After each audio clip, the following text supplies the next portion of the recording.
Hello friends, आज की video में हम मैथ्स पेडागोजी के क्वेश्चन डिस्कस करेंगे। देखिए, स्टार्ट करते हैं। फर्स्ट क्वेश्चन है, गणित शिक्षण के समस्या समाधान उपागम से संबंधित अन्य उपयुक्त कथन है। मतलब यहाँ पे नॉट वाला पूछा है कि इसमें से कौन सा सही नहीं है। तो फर्स्ट ऑप्शन क्या है हमारे पास, समस्या समाधान को सामान्य गणित की कक्षा से जोड़ना बेहतर होता है। तो ये तो सही ऑप्शन है, क्योंकि अगर आप प्रैक्टिकल और थ्योरेटिकल दोनों नॉलेज एक साथ देंगे तो वो तो सही होता है। तो ये ऑप्शन नहीं होगा। फिर सेकंड है, गणित की पाठ्य पुस्तक के कई प्रश्न समस्या समाधान के लिए इस्तेमाल किए जा सकते हैं। ये देखते हैं आगे और ऑप्शन क्या है। समस्या समाधान और गणितीय तर्कड़ा में कोई संबंध नहीं है। ये तो बिल्कुल ही रॉन्ग आंसर है, क्योंकि जो प्रॉब्लम सॉल्विंग होता है उसमें जब तक आप लॉजिकल थिंकिंग नहीं करते हो, जब तक आप कुछ सोचते नहीं हो, तो वो प्रॉब्लम आप सॉल्व ही नहीं कर सकते हो। तो ऐसा हो ही नहीं सकता है कि किसी भी प्रॉब्लम को सॉल्व करने के लिए उसके लिए थिंकिंग ना की जाए, मतलब एक लॉजिकल वे में ना चला जाए ना। तो इसके लिए इसका आंसर क्या हो जाएगा, इसका ऑप्शन हो जाएगा नंबर सी। लास्ट वाला फिर भी पढ़ लेते हैं। समस्या समाधान के प्रश्न वास्तविक जीवन की स्थितियों से बनाए जाने चाहिए। तो ये तो बिल्कुल सही ऑप्शन है। तो इसका आंसर क्या हो गया, अनुपयुक्त कथन कौन सा हुआ, सी। ये स्टेटमेंट गलत है, ठीक है। तो इसका ऑप्शन हो जाएगा सी। सेकंड क्वेश्चन है, सृजनात्मक उत्तरों के लिए आवश्यक है। सबसे फर्स्ट ऑप्शन है मुक्त उत्तर वाले क्वेश्चन, विषय वस्तु आधारित क्वेश्चन, प्रत्यक्ष शिक्षण एवं प्रत्यक्ष प्रश्न, या इनमें से कोई नहीं। तो इसका आंसर क्या हो जाएगा, ए। ओपन एंडेड जो होते हैं ना आंसर, जो आप लिखते हो अपने जो लॉन्ग आंसर होते हैं अपने अकॉर्डिंग जो लिखते हो ना, उसी में तो आप अपनी क्रिएटिविटी थोड़ा दिखाते हो। उसमें आप कितने अच्छे से रिप्रेजेंट करते हो अपने थॉट्स को। वही तो पूछा है कि सृजनात्मक उत्तरों के लिए, कि अपने थॉट को कितने अच्छे वे में आप रिप्रेजेंट करते हो ना। तो वो कौन से ओपन एंडेड जो क्वेश्चन होते हैं ना, जिनका आंसर आप देते हो वो। तो इसका आंसर क्या हो जाएगा, ऑप्शन नंबर ए।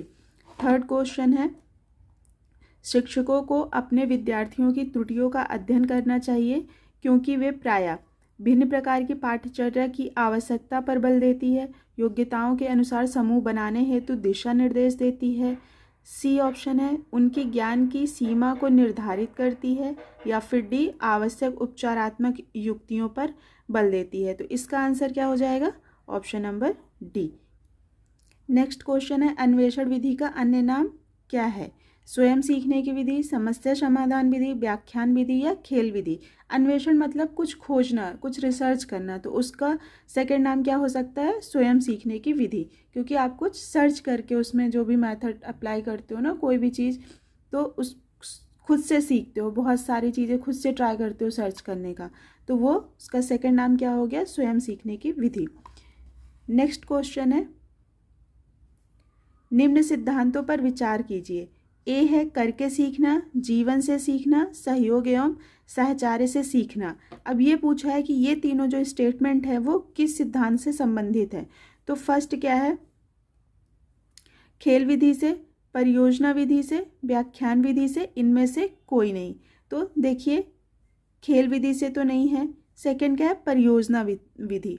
तो इसका आंसर क्या हो जाएगा, परियोजना विधि, प्रोजेक्ट मेथड जो होती है वो। पहले नेक्स्ट क्वेश्चन क्या है, गणित सभी विज्ञानों का द्वार एवं कुंजी है। ये कथन किसने दिया है, किसका स्टेटमेंट है ये। तो ये किसका स्टेटमेंट है, रोजन बेकन का, ठीक है। फिर नेक्स्ट क्या है, ज्ञान, बोध, प्रयोग, विश्लेषण, संश्लेषण और मूल्यांकन गणित के किस पक्ष से संबंधित है। तो इसका आंसर क्या हो जाएगा, ऑप्शन नंबर ए, ज्ञानात्मक। क्वेश्चन है, गणित शिक्षण में रुचि उत्पन्न करने व ज्ञान को स्थायी बनाने हेतु शिक्षक द्वारा प्रयुक्त साधन होते हैं। मूल्यांकन संबंधी, शिक्षक साधन, सहायक सामग्री, या फिर पाठ्यक्रम संबंधी। देखिए, मूल्यांकन संबंधी तो हो नहीं सकता, क्यों, क्योंकि इंटरेस्ट बच्चे में जगाना है ना। तो सेकंड है शिक्षक साधन, ये भी नहीं। थर्ड है सहायक सामग्री, तो ये बिल्कुल हो सकता है, क्योंकि जैसे आप विजुअल एड्स होते हैं ना, या फिर ड्राइंग करके, या फिर ऐसे प्रैक्टिकल पार्क में ले जाके ना उन्हें चीज़ें दिखा करके बच्चों को, मतलब एक इंटरेस्ट बच्चों को आएगा पढ़ने में। या फिर जैसे आजकल वीडियो डिजिटल बोर्ड के थ्रू जो पढ़ाते हैं, तो उससे क्या होता है, बच्चे में इंटरेस्ट आता है, वो जल्दी बच्चों को याद होता है। जो छोटे बच्चे होते हैं उनको जो चीज़ें देखते हैं वो जल्दी कैप्चर करते हैं। तो इसका आंसर क्या हो जाएगा, सी, सहायक सामग्री। नेक्स्ट, शिक्षा का अर्थ है असामान्य छात्रों के लिए रोजगार परक शिक्षा, विशिष्ट आवश्यकता वाले बालकों की विशेष शिक्षा, जाति धर्म वर्ग या किसी भी प्रकार से वंचित बालकों की सामान्य शिक्षा, या फिर उपरोक्त सभी। देखिए इसका आंसर क्या हो जाएगा, ऑप्शन नंबर सी। इसमें क्या है, जाति धर्म वर्ग या किसी भी प्रकार से वंचित बालकों की सामान्य शिक्षा, मतलब सभी प्रकार के बच्चे, जिस उनका हमें ये नहीं मतलब है कि उनका बैकग्राउंड कैसा है, वो किस जाति से हैं या किस धर्म से हैं, या उन्हें कितना नॉलेज है या नहीं है, हमें उन सबको एक साथ लेके ऐसी शिक्षा देना है। समावेशी शिक्षा का मतलब ही है कि सभी लोगों को एक साथ लेके चलना, सारे बच्चों को एक जैसी शिक्षा देना। और इसमें नेक्स्ट क्वेश्चन क्या है, डिसलेक्सिया संबंधित है गणितीय विकार से, पठन प्रकार विकार से, मानसिक विकार से, या फिर व्यवहारिक विकार से। डिसलेक्सिया किससे है, पठन प्रकार से। देखिए ये जिन बच्चों को पढ़ने में दिक्कत होती है ना, उनमें कौन सा डिसऑर्डर होता है, डिसलेक्सिया।